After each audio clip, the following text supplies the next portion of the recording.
Kia ora, welcome into The Breakdown. Jeff McTaich with you for the next few weeks and for Kirsty, and it is great to be back on the show. The usual suspects, Jeff Wilson, Sir John Kirwan and Chelsea Semple, Blackfern. Great to see you all. And Chelsea, obviously you caught up with the team this week, second week of the World Cup for the Blackferns, and a great day for them. Made the quarter-final, beat Wales, but I guess still some things to iron out as well. Yeah, definitely. I've just come from the game actually, and again it was a great spectacle of rugby. The crowd was pumping and just an awesome vibe to be part of. But Blackferns obviously ended up with a pretty high score against Wales, but as you said, there are some key things to iron out there, particularly around the scrum and some things up front. I'm probably more interested in the opposition. So did the English-French game really live up to what you thought it would be, and are they as strong as they were at the end of last year?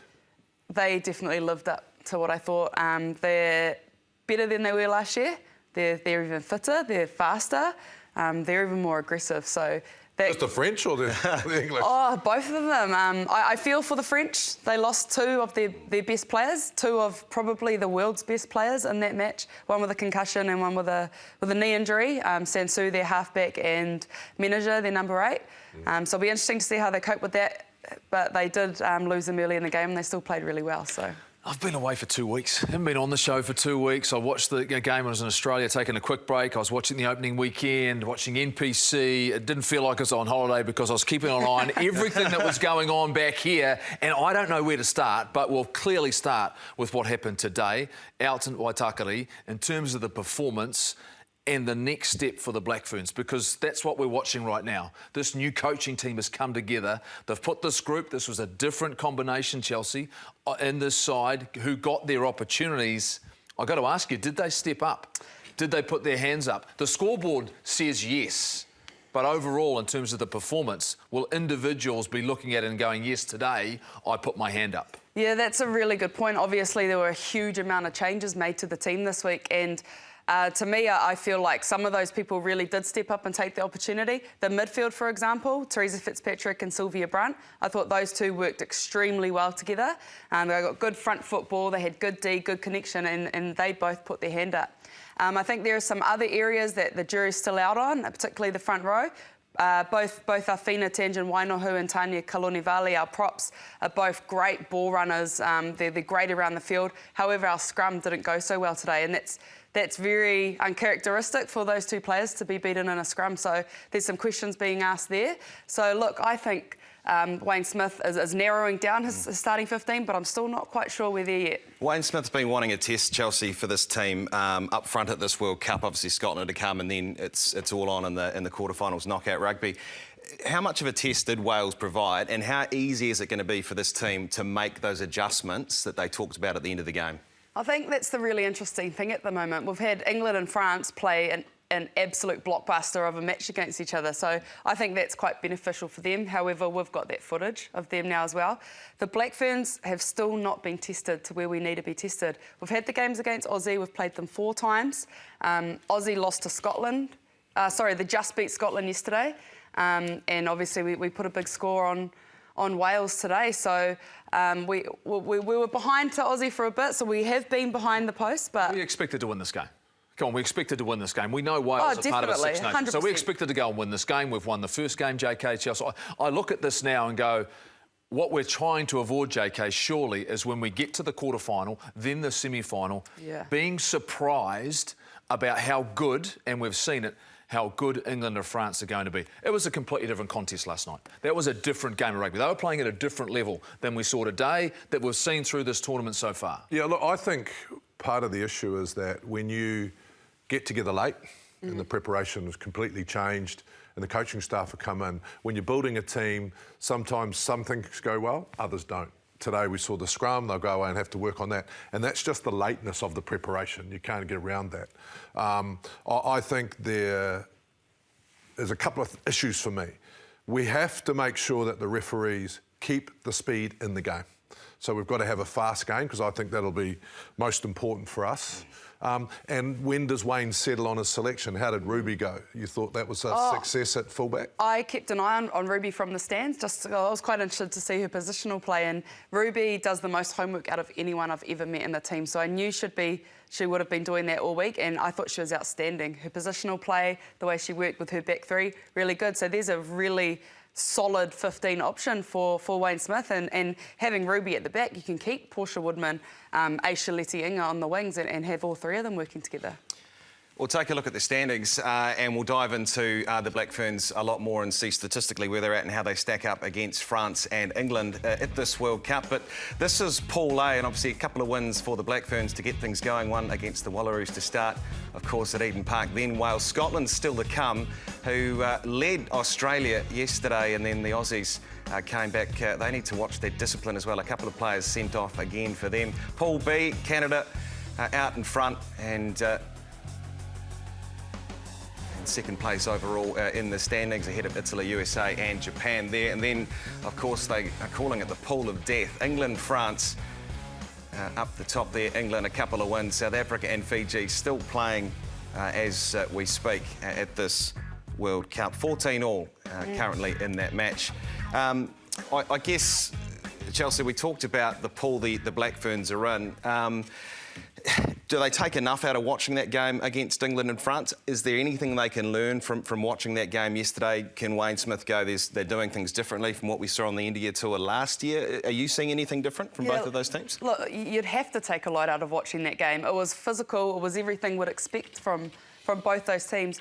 And the way they're playing hasn't changed since the end of your tour. If anything, they've gotten fitter and faster, and the speed of the game is a lot quicker. So those girls watching the game, the Black Ferns, I know they'll be looking at the physicality, the things that England and France do off the ball, that the teams that they've played so far haven't put them under that type of pressure.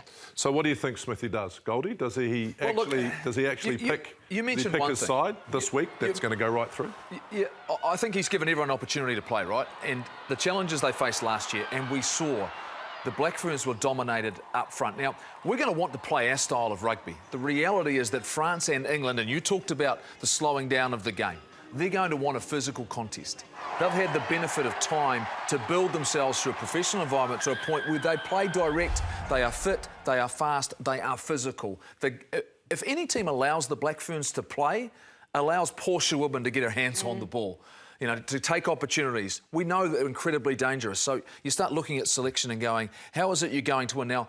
Are France and England going to allow space to Portia Woodman? I don't think so, JK.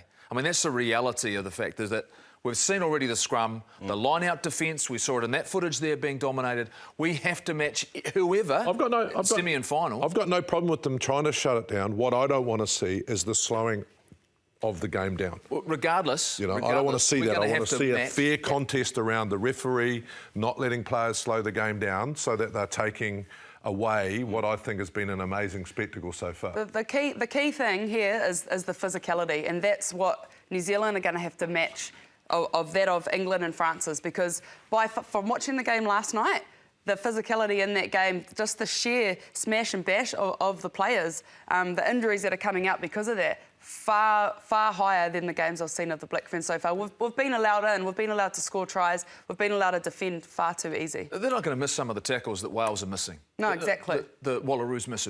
That's not what France and England are about. And so this Black Ferns team, like I say, they're preparing for knockout games. That's the benefit of not just their next game, the quarter-final, which they should have an easier ride through. And then reality is they have to prepare for the biggest test they'll ever face. And that's actually what it takes to win a Rugby World Cup now, because you're up against better prepared teams. And we're likely to play France, right? That's the reality. A couple of their players, some of the most talented players here, disappointing for them.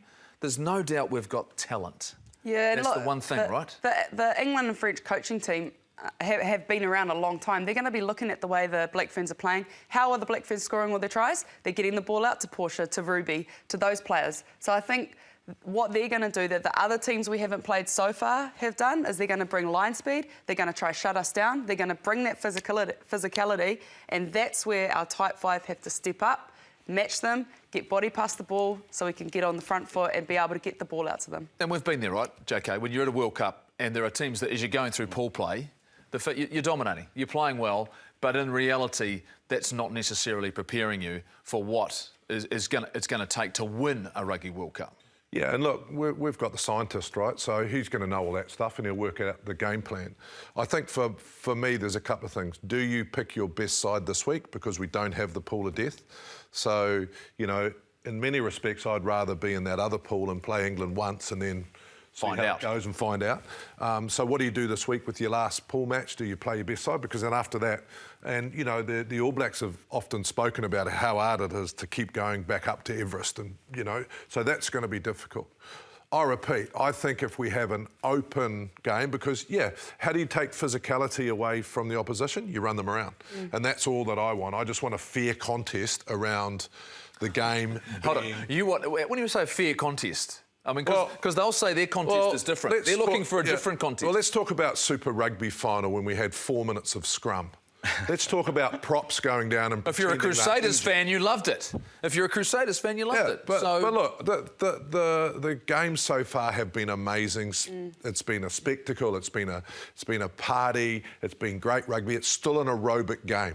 And I am critical of the men's game being too anaerobic. So all I want in the playoffs is that the referees do not let opposition... Now, if we can't handle physicality, that's cool. But part of taking on physicality is running them around. I mean, that's what we used to do when I was coaching the Japanese. When we played Samoa and Tonga, we weren't as big, so we just played an expansive game. Right? And you've got to take risks with that, because then it's pretty hard to be physical when you've run from you know, one side to the other. So that's all I'm asking World Rugby. World Rugby, that's what I'm asking you. The message has been well and truly. We know that England, I think, have an 80% strike rate off line-out when they're inside the 22. We'll take a look at how the Black Ferns stack up against France and England across the park. Visits to 22, missed tackles, penalties conceded, set-piece percentage, line breaks and tries. And you can see England out in front, opposition 22, as we mentioned. And Chelsea is now going to take us through a bit more analysis and how the Black Ferns might have to adjust when they come up against the English and the French. Well, I know for a fact that... So how are our Black Ferns going to beat England and France this year? That's the question on all of our minds. We've got some footage here from the Northern Tour last year where the Black Ferns did get beaten by both teams. However, there are some clips here that show how we could penetrate them, how we could beat them, and I think these are the type of things Wayne Smith and the crew are going to be looking at. So if we just look here, and let's remember, end of year tour last year, this team had not been together for 2.5 years. We didn't have much chemistry, so we're probably not working off each other as much and we're not making the right decisions. We see in this clip, there are a few options where there actually is space in between the England defenders. However, we're not really looking up or talking to each other, so we don't pick the right option. Ends up, if we play that through, ends up in a dominant tackle by England, where they then put us on the back foot. Same thing again here.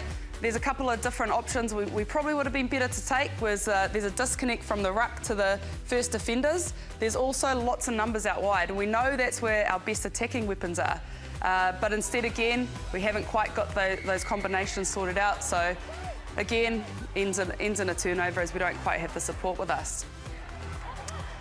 This clip here just shows, you know, we need to be running a lot sharper lines off each other. There's a France winger in the back there who's quite isolated, so space out wide for someone like Portia Woodman to attack. Instead, we end up drifting, which gives France an opportunity to get another double tackle on us, and we don't make the most of our opportunities. Here, I just want to make note that we've seen this throughout the whole World Cup. I've been watching England closely. Their wingers love to jam in, so that means the space for us is out wide. We see here, number 14, the winger's jammed in again. Nice straight run from the inside, and hopefully we get the ball out there to our dynamic players. Like in this one here, skip pass straight out to Portia Woodman. As the winger again, that's the winger, the last player there, straight into her hands. Just pause it there. So we see here there's a couple of options for the Black Ferns that England leave us, and they've been showing the same pictures throughout this World Cup. There's the space out wide, the miss pass again. There's also the space in behind to kick. And we've been seeing the Black Ferns have been using that as a weapon this year, the attacking kick to space. So this time we opt for the pass, and there's the space. And again, same thing with France. Their wingers really jam in there. So if we do that right, get the ball to space, this is how we'll be able to score against England and France from what they've been showing us this year. celebrations all around, hopefully. As easy as that, guys. As easy as that? Yeah, so I want to know, Goldie, who do you think, from the first few rounds of this World Cup, is there anyone from the Black Ferns that you think is going to be key to getting all this working in the right way? First five, Yeah. first five. It's the 10. And Ruahei Demant, the captain, has been outstanding in terms of her decision-making, the variety in her attack, the way she's taken the ball to the line, wonderful offloads, the fact whether or not she remains and continues to do that against the pressure that's going to come her way, but also recognising when it's time to distribute and when to use her forwards. Now, the forwards have significantly changed tactically for me, going through the middle of the park. They did it in the test matches leading up and to these test matches, JK, but Ruahei, for me, is the player who's showing her experience, the composure. I wondered who would take ownership of the 10 jersey. If you've got that, you've got a big part of your game taken care of. And at the moment, she's doing it really, really nicely. Pressures to come, but critical at the moment. She's doing a good job. Yeah, I actually think also the kicking game from 10, from 12 is going to be important. If you want to slow a defensive line up, if you want to turn a bigger pack, then you've got to have a good kicker game. But I agree. I think if you win a World Cup, then your 9 and 10 especially need to be some of your best players out there. You mentioned it before, JK, they've got Wayne Smith on board who is worth his IP in gold. Chelsea, do you think that there is something up the sleeve? Like, I mean, we saw what Wales did at the Maul at scrum time against the Black Ferns today. Turning things around like that is going to be very difficult ahead of the knockout stages. So is it going to be a case of, you know, trying to do a hit job on them in midfield, get quick turnover ball? Can you see maybe our loose forwards having an edge, something like that?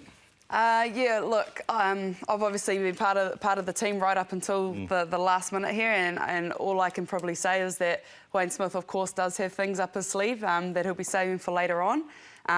But one thing I'd just like to mention is the offload game that he's got us playing. Our saying is to play on top of teams, and we haven't done that in the past. We didn't do that at the end of year tour. So Lou, for example, is the best at it in the game at the moment. Ruahei Demant, that is. And the way she's just been empowered from this new game plan, the likes of Jonah Ngan-Wu as well. This is the game that suits us Kiwis. It suits us girls. So he's got us playing this way, and I think that, you know, this is the way that the England and France will be chasing us. Do we ever have anything up our sleeves when we were coaching? Is that maybe the problem? Surely. We had no secrets. Cut my sleeves because it's cold. There was some secrets. We had nothing up our sleeves. So I look at this, though, and I look at this Rugby World Cup, even in itself, and I think about the fact that France and England have had the benefit of 5-6 seasons of professionalism. And all of a sudden we're seeing better conditioning, better physicality, more direct, tighter games, line speed, everyone's good over the ball. JK, is there a danger? I look at that and I look at the direction that this World Cup even already is going. The more professional the players get, similar to the men's game, the less space there is, the less opportunity for skill and speed, and there's the balance. Is it now the time for the Black Ferns maybe to have that one last, you know what, this is the beautiful game before the next Rugby World Cup, and more players are professional. They've had more time to train and prepare. No, look, I went to the weekend last weekend with a couple of really good rugby people, and they preferred the game last weekend because the male game has gone too anaerobic. It's too stop-start. People aren't enjoying it. So that's a World Rugby decision. They need to take control of our game. Our game in the males is not for everyone anymore, so they can stop saying that, right? Because it's an anaerobic game, they're all big and strong. Whereas in the female game, it is still anaerobic. They're still running, they're still throwing the ball around. And that's why I think it's so good. Professionalism is one thing, and we should talk about that, because I thought that was ridiculous writing about the wages the other day in the paper. We'll get to that. But it's actually the rules in our game that we don't want to change. Why am I so vocal about slowing the ball down and slowing the game down? Because I want the game to be anaerobic. I want everybody to be able to play. And I think we need to take some real strong action, and that's across both male and female. Yeah, I think the difference in the women's game is, well, the obvious difference is we're never going to be as fast as the guys. We're never going to be able to pass the ball as far, and we're never going to be able to kick as far. In the men's game, any one of the guys in the back line can punt a ball, 40, 50 metres, whereas in the women's game, it's key players and we're never going to kick that fast. So the You don't think that's just a matter of time, though, with the opportunity to train and work? Science says that women don't develop as much muscles and don't have as long of limbs as guys. So we're never going to be able to kick for territory. So that's why we're getting a lot more running rugby. We're playing that aerobic style of rugby because that's the way we beat other teams is we have to use our footwork evasiveness. We can't just kick the ball 50 metres down the field and hope for the best. We can't throw those really long half-the-field passes. So I think that's why the women's game is that exciting aerobic game, yeah. Just off the back of what Goldie alluded to there, Chelsea, will we just see over time the evolution of the women's professional game and the link between FPC, O-Picky and then Test rugby? Is there perhaps a wee bit of a disconnect at the moment between the process of from an FPC player, O-Picky, and then going to play for the Black Ferns at a World Cup? Yeah, I think we're going through a lot of change, obviously, in the women's game in New Zealand at the moment. We've got the top 35 players full-time contracted, which is awesome. It's what we've been pushing for. However, under that, we've then got the O-Picky girls, who our campaign is 5 or 6 weeks long, and that is the stepping stone, but there's still only 35 contracts. And then we've got the FPC players. So how long is it going to take for the contracted girls who are full-time professional athletes to suddenly be playing against FPC players who are still working full-time, their mums, some of them are straight out of school, but they're expected to play against full-time professional Black Ferns? I think that's the big disconnect, and that's something we really have to talk about. It's a genuine concern for me in terms of getting the balance and investment right. And I get it.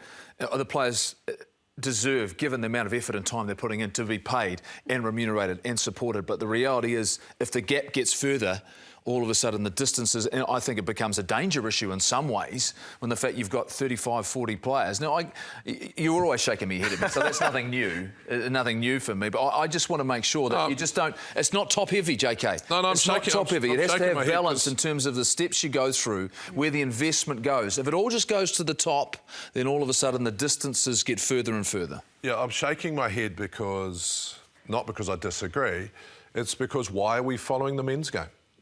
Why are we trying to do all this stuff following the men's game? Let's look at it uniquely. We've understood some of the pressures that is in the men's game. We've understood the financial pressures. So why don't we look at it different? Because I think you're right. We can't have someone coming out of school, someone who's got to have a job. So we just need to look at it differently. And look, the Northern Hemisphere has always been ahead of us from a financial point of view, from a backing point of view. They have the Six Nations. They've got a really strong competition. But if we can only have 4 professional sides, then that's what we should do. We should create a competition. Then we should have feeders through it. So we need to look at it differently because we need to be like any other All Black brand. We need to win this World Cup. We need to win the next one. We need to be making the semi-finals and the finals. And if we go, oh, sorry about us, they've got all the money over there, we'll just lose. We need to look at it differently and show some courage. There was a lot of chat during the week, Chelsea, Goldie and Jack. I know you wanted to talk about it as well, about the focus on contracts. It just seems a bit strange, second week of a World Cup. I'll just say this. It's disappointing for me is the fact that, and I understand that World Rugby had clear reasons why they were playing all the games on the weekend in a single venues, 3 on each day. But what happens is there's been 7 days in terms of 5 days of discussion where all of a sudden we've been sidetracked away and started talking about who's going to get what if they win, rather than focusing on the fact that there's games going on, there should be contests, we should be talking about the rugby. Talk about that stuff afterwards. Worry about that afterwards. I understand why people want to talk about it because they want to try and get the I don't. Well, I do, because they want to talk about... I don't. We want to Why do you want to talk about someone's wages? We're trying to highlight everything in the game. What they should be focusing on right now. I don't care about anything on the money side of it. All I care about are the teams and who's playing and who's on track to get where and who's playing wonderfully. Who are the superstars that we should be watching? That's what should be important. But what you've got to realise right now... Sorry, you're going... Yeah, I should probably be quiet. Right. What you need to realise is that the women's game is still in the investment phase. So that's why they're playing it on the weekends. It'll be about costs, and I get that. But I don't understand why we are talking about the salary and who's going to win this and who's going to win that. It's a professional sport. We should be way more mature than that. Whatever someone gets paid is irrelevant. And I read an article where they put the wages out. Were they true or false? Or yeah, look, this whole thing coming out of in midweek was a real shame, and I hope the girls aren't talking about it all in camp, because they have bigger things to focus on. But that article that did come out as well, for me, who's someone who is contracted, it wasn't right. It was incorrect. The numbers weren't correct. They were way off, and it was frustrating. So all of that chat is just creating rumours, and it's taken away from this amazing spectacle that's happening right now, which is the Rugby World Cup. And that spectacle continues next weekend. The Black Ferns final pool game against Scotland. After the break, we'll take a look at the All Blacks 15 and perhaps some of the unlucky players who didn't make the cut. Back soon here on The Breakdown.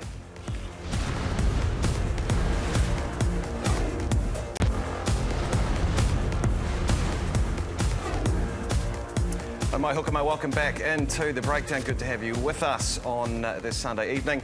Time now to talk about the All Blacks 15, the squad that has been selected for games against Ireland A and the Barbarians later on this year, guys. The All Black what? Development 15. I know. All Black what? Is it the All Black? Okay, JK, you've got the mic, mate. Is it the All Black 15? Is it the Development 15? What is it? Is it All Blacks A? Well, All Blacks B plus? Yeah, look, I think that the selection committee made a mistake, because we were all expecting for the informed NPC players to be selected.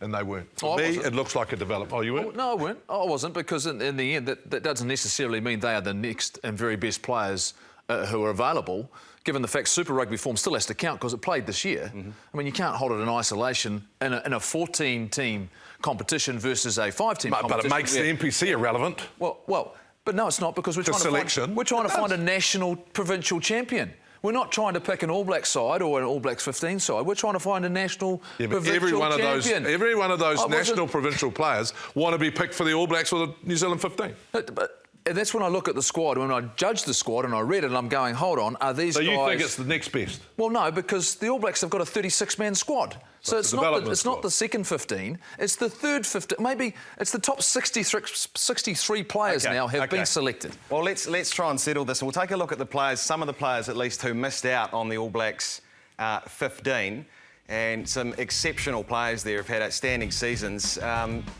mean, Tom Christie, guys, is he not one of the top 60 players in the country? Well, no, obviously not. Top 60, Chelsea, right? It is to be the top, fifth open side. Is that what we're saying here, or...?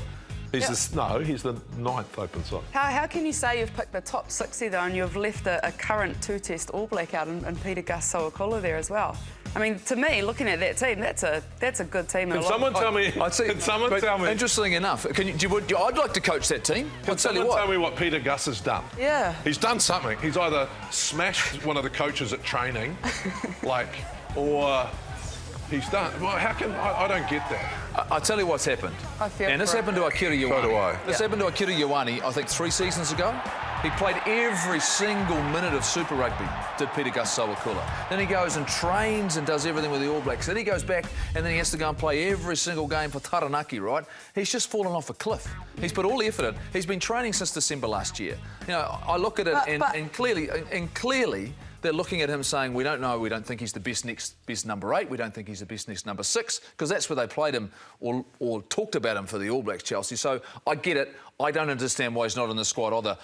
But maybe he needs a break. Yeah, I get that. He's probably a bit burnt out from NPC this year as well, playing all those games back to back. But you have to go back to how the guy performed at Super Rugby. He was the best, probably performing number 8 in the competition, and then he played well for... Oh, no. I'd like to be on that phone call. Oh, hey, Peter, it's Fozzie here. Mate, have a rest. Well, here's the funny thing. No. There are guys I think that should have a rest. I mean, I look at this group, though. I look at this group, and clearly, you know, I mean, Duplessis Karefi is another one who's been in outstanding form, has led Wellington what more do you do? Final. What more can you do? Yeah. Well, I mean, I think of this group. Goldie, speaking of what more can you do, Sean Stevenson... Hang on. OK. Excuse me. I'm just going to play something. You guys didn't have any music, so...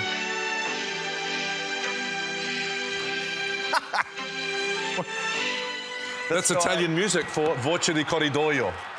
So the Voce di Corridoio, I heard that you heard something, Goldie, so you've got the Voce questa settimana. Well, look, if you went on form, and not just form through Super Rugby when he came back from injury, and then he played for the Māori All Blacks, and then played for North Harbour... No, I want the gossip, mate. I want Voce. I'm not worried about his form. I'm just telling you his credentials are the fact that I'm hearing he's not part of this squad going forward because he's pending a move to rugby league, to the NRL. He's shifting across to go and change. Because as you've just said, though, look, as you've just said, and you mentioned Roger Tuivasa-Sheck maybe possibly going, that didn't happen, did it, Sir John Kirwan? But when you start hearing these things, and I've heard it from multiple sources, you start going, here's a guy who maybe looked at his future and said, you know what, if I'm not part of... Can you blame him? Well, can you blame him? Look, he's a wonderful talent. What more can he do to get in at least All Blacks 15? So he's thinking, where else is there an opportunity for me to shine? Well, let's look at someone who did decide to take his skill set elsewhere, and good on him too. And he joins us now on the breakdown is Bryn Hall out of Japan. Konnichiwa, Bryn. Kia ora, good to see you, mate. What do you make of this All Blacks 15, or as JK and Goldie, the All Black development, All Blacks B+? What do you make of that the was team? B+. Chelsea said B+. B+. How do you describe this squad for Island Day and the Barbars, Bryn?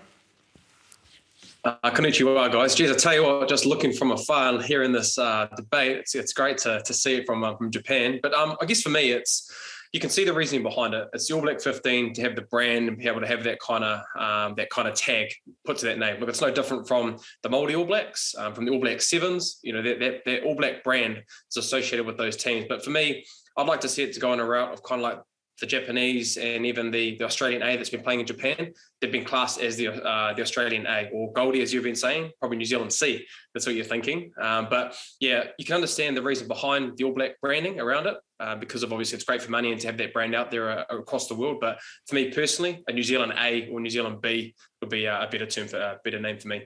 Bryn, you knocked on the door, and I was so happy for you when you finally got the call up. But you knocked on the door for many years. When these teams come out and someone like Stevenson misses out, I mean, what goes through your head and what do you start thinking about? Yeah, that's a really good question, JK, because I think having this team, it even gives you more of an incentive than understanding where you are and the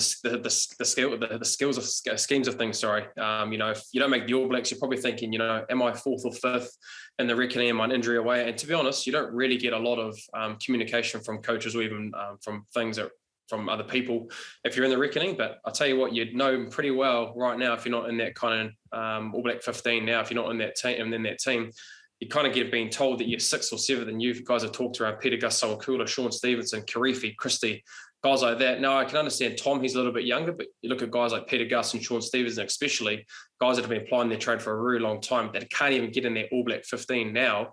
You know, for me personally, it would give me an incentive to say, you know what, maybe my time is to go because I'm not even ranked in the top 5, top 6 in the position for the All Blacks. Yeah, Bryn, I see a lot of positives in this All Blacks 15s team being named, particularly, you know, the coaches being able to see a lot more people on the international stage. However, I would like to know what you think of what it will do in terms of a team culture. You've got our super teams, we've got our NPC teams. These guys may be thinking they're not far off an All Blacks or at least an All Blacks 15 selection, and then their mates who may be under them or not quite performing as well as them suddenly get a call up ahead of them. What does it do for our teams' cultures within New Zealand? I think that's a good question, a really good question. It's difficult because I think, you know, let's be honest, some of these guys that have been selected aren't proven. They're not proven at Super Rugby level, and they're pretty much seen as a developmental player. And look, that's no disrespect to the Crusaders boys that have been selected in that team. But a lot of those guys haven't been proven at Super Rugby level or even at Mitre 10 Cup for long periods of time. But what it does do is it's an All Black brand. It's your All Black team. So, you know, anytime you pull on that jersey and get the opportunity to do that, no doubt, you know, Liam McDonald, Scott Hansen, Clayton McMillan, who's had experience playing in those kind of short windows of bringing a team together, they'll be able to bring an identity of what that team might look like, and saying, you know, this is what we're about for this 2-week competition or 2-week schedule. But then moving forward, hopefully, you know, it's 3 or 4 years where this team gets to be able to build its own identity, but even though it's still under the All Black flag. Hey, Bryn, I want to ask the question. Do you read anything into the fact that there's a few players who took a little bit of a break, headed towards Japan and took a little bit of sojourn and clearly benefited from that?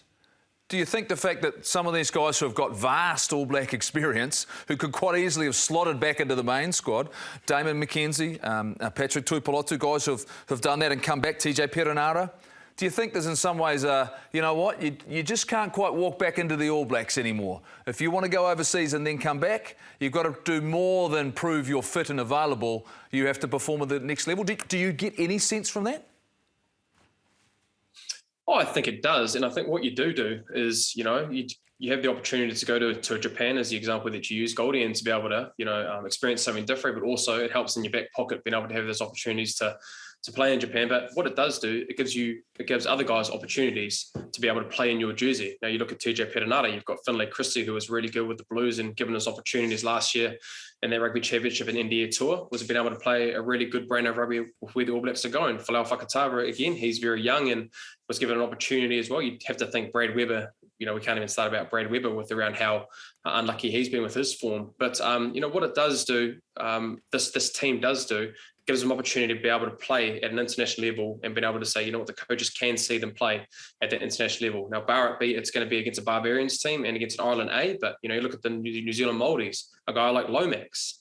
Lomax had the opportunity to play against Ireland A, and then now he's still a starting prop and had a great rugby championship. So there are positives and negatives, but I think you are right. Sometimes some players take a little bit longer to adjust back into the rugby of being in New Zealand rugby and what that looks like. But then you've had some guys as well. You had Sam Whitelock, you had Bowden Barrett, who came back and probably didn't seem like they missed a step. So there's definitely there's two ways to go through that. Bryn, it's a wide and varied market now, the rugby market, and opportunities are going to young men and women around Aotearoa, New Zealand at a very young age now to go and play abroad. What sort of message does it send when a guy like Sean Stevenson, who is a great chief, great North Harbour player, great Māori All Black, you know, he can't crack into that next tier. When someone's coming through the ranks and they look at that and they go, well, Sean Stevenson can't make an All Blacks 15, what sort of message does that send to that player? Well, I think it just sends a pretty message that you're not in the reckoning. I think, you know, for a guy like Sean, who's plied his trade for so long and look, you know, came out of the college system very, very early and was given an opportunity at the Chiefs and is, you know, I think he's grown through his career, and I think probably the last 12 months, barring injury with the Chiefs, he performed very, very well at the Ireland A in those 2 test matches. Played really well at the back end of the Super Rugby, and then had an outstanding campaign for North Harbour. You know, for me personally, like I said, we haven't had the opportunity to have this team where, you know, you might be thinking, well, my 4th or 5th off the rank, just going to be really close. It sends a pretty clear message to me. If you can't make the team and you're in that kind of situation, you might be better off to apply your trade somewhere else, where you could be going to the Dolphins. And we're actually going to have him on our rugby pod, Aotearoa Rugby pod tomorrow. So make sure you tune in and have a listen to that, because we've got him on the show. I didn't say a club. I didn't know about that. You're the one that talked about the club. If you're on board you've got to give all the information out, mate. Well, mate, I just... It's the Dolphins, everybody. All right, here we go. Bring it on. Dolphins. Guys, you can speculate. Nice plug. Hey, nice plug. That's really smart. Aotearoa Rugby Pod. Catch it. Brindle, James Parsons. Thanks for your time, mate. Enjoy yourself over there. We're going to go to a break. You can come back after the break, JK, hot off the press. But what happens next is a trivia question this week. See you soon on The Breakdown. What happens next? Hobbs, who's stationed at second 5 now.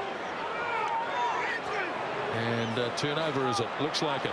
Crusaders, numbers to the board. Goldie, you got your hand up. What happens next? Oh, don't we do it after the break? Yeah, but... the Blues can intercept. Well, it's highly unlikely. I'm thinking the Crusaders will probably score. That's what I'm thinking is going to happen next. What happens? I can't remember. When's your next holiday? What's that? When's my next holiday? Oh, John. So good to see you. I have no idea. I'm going to just go a really bad head high, yellow card, red cards. Or a falcon. A falcon. I haven't seen a good falcon for a while. Or a streaker. Streaker comes on. A good falcon. Answer is after the break here on The Breakdown, and we'll get into a bit of NPC as well. Stay with us.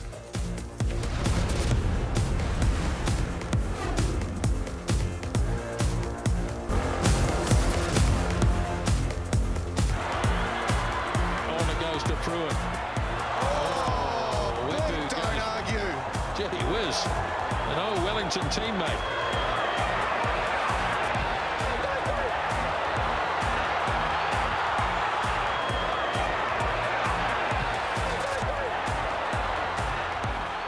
you go. Did you guess it? I didn't even get the moment to shine. Yeah, your mum. Chelsea was so desperate to win, she got phoned a friend. She got help, and that's ridiculous. No, to be fair, I saw a message from my husband and I thought, I better check in case something's up. Is it and serious? It said Pity gets bumped off, and I was like... Were you coaching that team?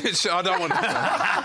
Yes. Was that your tackle technique? Yes. That's why I'm really worried that I couldn't remember that. I think I might have been there. Sorry about that. Goldie, it all comes down to this weekend in the NPC. It's back in Christchurch. Shocker. Wellington, I tell you that they've wound the clock by having a great season, and they haven't won it since 2000, that great team. Are they a chance, or is the Christchurch factor, how big is it for Canterbury? All right, I'll make a comparison to when we won the title in 1998 with Otago, when all of a sudden you get on a tear and you get that feeling that you can push on and you can beat anybody, right? Regardless of who you're going to face. I think Wellington are there. The role that they're on, winning the Ranfurly Shield. I think this is 9 in a row, right? And the way that they play, they are dangerous, JK. Yeah. Chelsea, they are dangerous. They've got threats right across the park. They've got former All Blacks who know about the big game, who understand what it takes to win a tight match, have been in sublime form. I really like what they've done. Jackson Garden-Bachop been really, really good. So there's Super Rugby players who stood up. I genuinely believe, this kid here, Ruben Love, there's a reason he's in the All Blacks 15, Development 15, All Black C, whatever you want to call it. He's playing great rugby. So I think they are a chance. You've still got to go down and beat Canterbury and Christchurch, Chelsea. And I think that's the thing right there. I mean, I've been part of 2 separate FPC finals and a couple of semi-finals down in Canterbury, and it doesn't matter what form you're on or how confident your team's feeling at the time, because you go down there, the crowd, the whole community, they all get behind their team. And the difference with the Canterbury team is both the FPC and the NPC, they've played a lot of finals footy. And finals footy, as you guys would know, is a whole different ballgame from the start of the week right the way through. There's an added amount of pressure. There's a whole lot of other things going on. The media's massive. So it's about how you face and control that within your team. JK, you were talking about it earlier today. He doesn't want to talk about it. I know want it's to tough for you consider to the talk fact. about this, yes. You don't want to talk about this, I know. This hurts. I want to get back to the Japanese financial. What are you changing the subject for? Auckland are out. Just deal with it. They lost. We'll comprehensively beat them. We'll get that at the end of the show. We'll find... You got smoked in Wellington. All right. But we'll talk about their financial... I think that Wellington has the X factor to actually put Canterbury under pressure. I think... You know, the Canterbury region, the Crusaders have done a great job. They've united, the whole province, but they also have one of the best systems of bringing players through. And so we see that year after year. And the reason why I'm always having a go at them is because they're so great at what they do. Chelsea's right, though. They go to so many finals. The only thing that Wellington need to be careful of is not just really trying to prepare like you normally would. And if they can compete, if they can stay in the game up front, and I think... Look at that. Look at that, JK. I mean, look at those numbers. I don't want to. Can we take that off the wall? Look at Who put that up? Hold on. I mean, that's remarkable. When you think 27 for 27 at home, the Crusaders... 18 out of 19 and 12 out of 18 for the Canterbury. All right. Let's talk about Wellington. just on Canterbury and the Crusaders and the whole system as well. It's really interesting. Super Rugby Opiki's brand new, and we've obviously got the Matatu team down there, and it is supported by the Crusaders region. And already seeing what they're doing with players around the country in terms of what they're offering them, going into the Crusaders environment, sitting in on leadership meetings, sitting in the crowd and watching the back three if that's their position. What they're able to offer because of their cohesiveness as a Crusaders and Canterbury unit compared to the other regions who, like from the Chiefs or Blues, for example, we don't quite have that cohesion yet with the men's team. They're already streaks ahead. And that just shows that the system they've got going down there is working. But this latest crop of Canterbury players in this team, a lot of them are homegrown. They've changed in terms of the way they've developed. They still bring the odd person in, Sir John Kirwan, and to add to what they believe they need going forward, and they present opportunities for players. But as much as it's frustrating from times, I'm an Otago and Southland supporter, Auckland clearly, Waikato, I think, Jeff, if I look at it and go, you know what, this is actually still great for New Zealand rugby, because if you look at the quality of some of the players, it's annoying. It's annoying. But the quality of players that continue to come out of Christchurch and the Crusaders is good for New Zealand rugby. Is there a wind of change though, JK? Because I know that you know you've said before that players get plucked, they go down there, they get snapped up by the academies and they become Crusaders. But are we seeing a change now with Blues rugby up here, and in particular the way that Northland have played this year in the NPC, how the way Harbour have played? Are we starting to see a bit of a change in that respect? Well, all we need to do is learn from them. I think the Auckland teams in the 80s set the standard when we were transitioning out of amateurism into professionalism. And the Crusaders region have been doing this for the last 30 years. The interesting thing about Auckland is that now, for the first time in a long time this year, Northland in the playoffs, Auckland in the playoffs, North Harbour in the playoffs. So that's a good sign. Means that your franchise is working together. I mean, I give them a hard time down in Crusaders country because I'm so competitive and they just do it so well. I don't begrudge them one title, because if they're doing the job, if they're treating their young people well, they're attracting the right people, paying them what they should pay, and producing All Blacks, well, we should be learning from them. It's just I don't like them winning all the time. All right.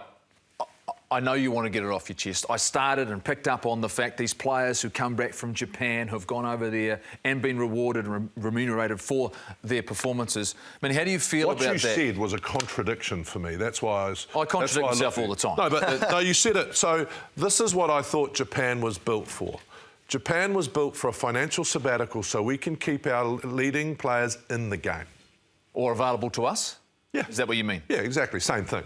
Right, so they go overseas, they play, they come back, they've made a bit of coin, and they can stay in our game rather than going overseas for bigger money.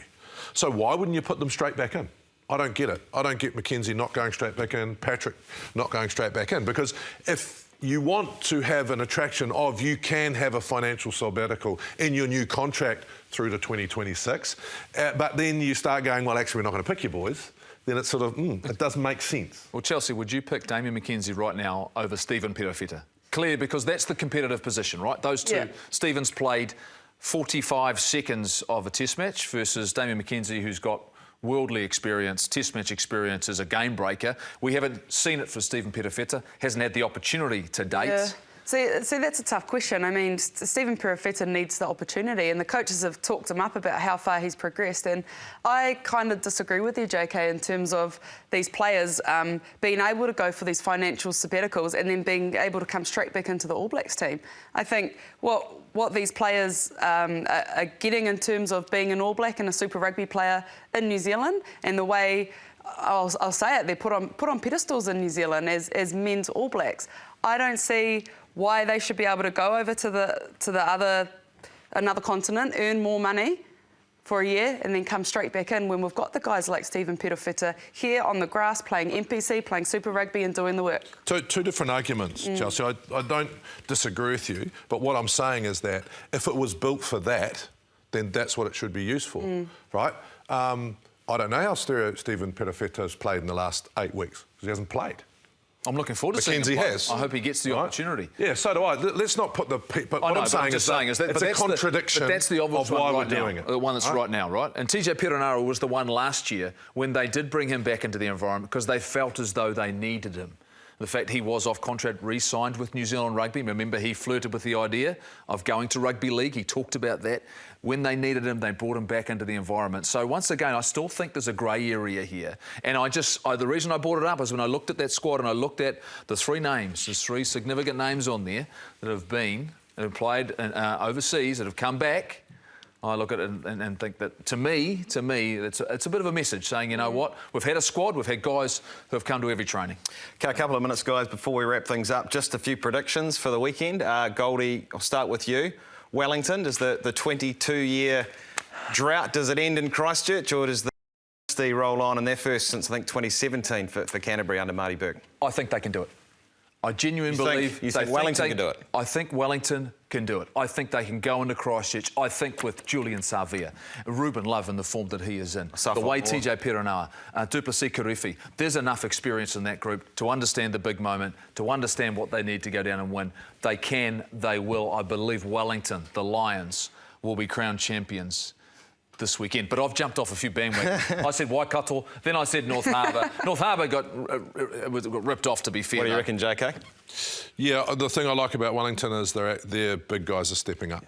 And I think that Omua, you know, they are very, very good. It'll be a big day for them, but they've got enough X factor. About you, Chelsea? Yeah, I think Wellington are going to come out excited. I think they'll be up at half-time. And my heart really wants Wellington to win, but I think Canterbury are going to be really annoying and just, you know, do something in the clutch again. See, they don't like when we go to Christchurch anyway, so we can say that Wellington are going to win. But who do you think? You've called so many of these games, Jeff. I agree. I think Wellington are up for it. And I think they've got the players, they've got the personnel. Safo Moore, I looked up the other at the bar, and every time I looked up at the screen, he was taking about 4 players out, bowling them over.